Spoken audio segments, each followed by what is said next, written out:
This is Duke University.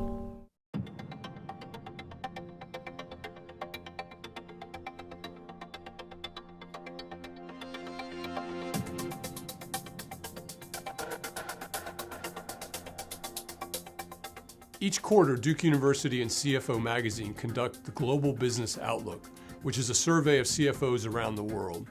This quarter, more than 1,200 CFOs responded, about half of them from North America. This quarter, the economic outlook has gotten a bit worse from last quarter, and I'll come back to that in a minute. Let's start with a bright spot, which is U.S. employment. Nearly half of companies in the United States tell us that they're having a hard time filling key positions and retaining those employees. And because of this labor market pressure, the companies plan to increase wages by about 3.2%, which is about a percentage point higher than we've been experiencing in terms of wage growth in the US.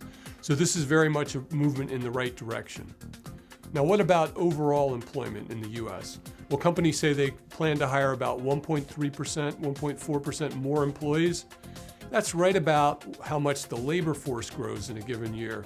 So we expect the unemployment rate to stay flat over the next year. Stock markets certainly grabbed our attention in the past few weeks.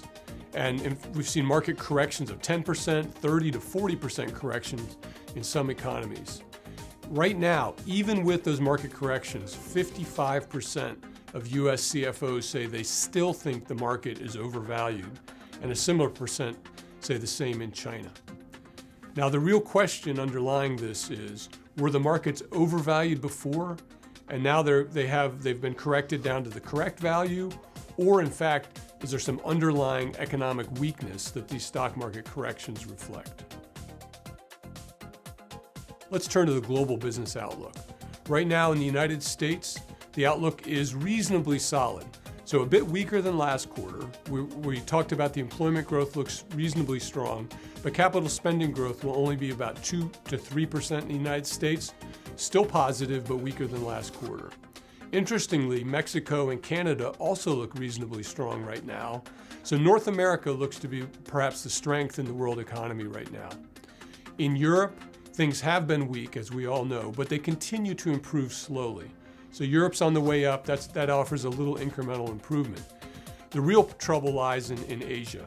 So we see where we've had many quarters in a row of strong growth in Asia. Now we're looking to see weaker growth in Asia. In fact, Asian CFOs say they don't expect much growth at all in employment or capital spending. So that's a big change. Africa is weak, but perhaps has bottomed out. Latin America, in contrast, is weak and getting weaker.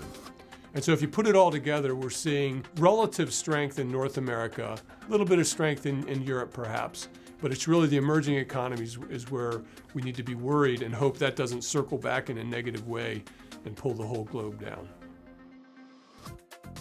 This quarter, we asked CFOs about which presidential candidate they think would be best for their own company for business reasons. So we didn't want to go too political. This is a reflection on what they think the presidential candidates would be best for policies.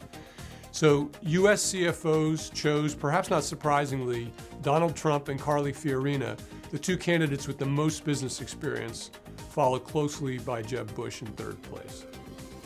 So that's it for this quarter. Talk to you again in December.